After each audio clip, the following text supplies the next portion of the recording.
Hi guys, my name is Estevan Lucero. I'm coming to you from the 8 Grady's Performance Center. I'm the performance director around here, and I want to walk you through a little bit of what we do as far as our warm-up goes.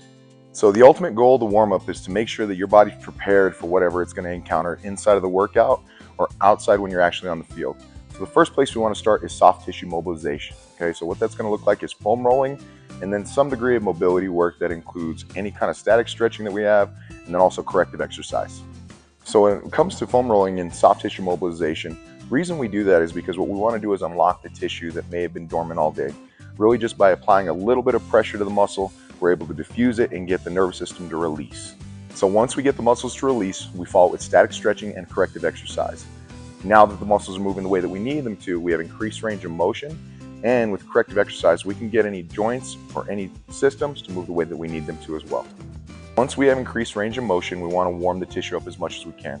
In the same way that silly putty breaks when it's nice and cold, we want to make sure that your muscles are nice and warm so that way they're stretchy and malleable. So dynamic warm-ups can be anything from marches, jumps, skips, hops, or they can just be static, standing in place, high knee pulls, leg cradles, quad pulls, and we'll get into a little bit more of those specifics here pretty soon. So one thing that people gloss over all the time is they assume the warm-up is just a tedious process, when in fact the warm-up is really part of the workout. It sets the stage for everything you want to get done. So if you want to lift big weight, run fast, or move well, you want to make sure that your warm-up is concrete and done correctly. Now let's go warm up. So the first place we start when it comes to soft tissue mobilization is anything on the back side of our body or the posterior chain. So that's things like glutes, upper back, and calves. Sometimes we'll get into the hamstrings and low back. Okay, but we want to be real cautious of that, just for the simple reason we want to make sure we apply enough pressure and we don't want to hyperextend the low back.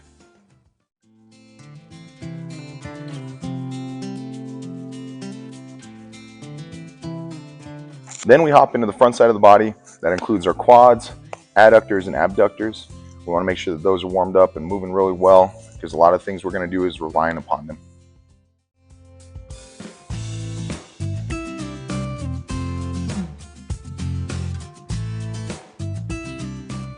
A couple of simple things you can do when it comes to corrective exercise is things like T-spine rotations and ankle mobility. In my eyes, you can't have enough of either.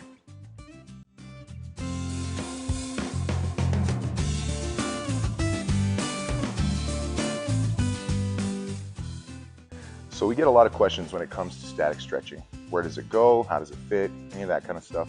What we do know is we like to put it before your dynamic warm-up or as a cool down after the lift. Here are just two examples of the static stretching we do. First one's going to be a solid hip flexor stretch. So we're just going to push into that back hip, trying to squeeze my back glute as tight as I can, almost pushing it out of the floor directly below me.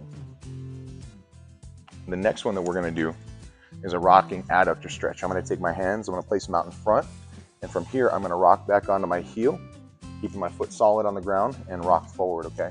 If you're doing this correctly, you're going to feel it right on your inner thigh.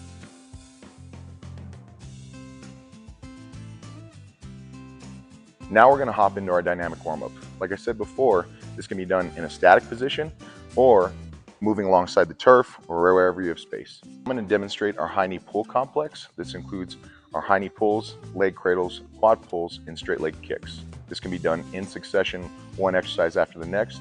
I would do at least 3 to 5 rounds of this.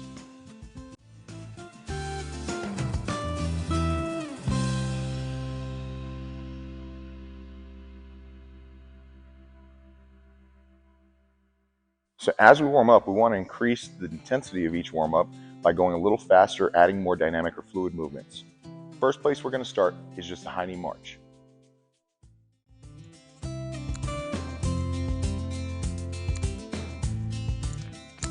Next thing we're going to do is some skips. Last place we'll stop is a true high knee run.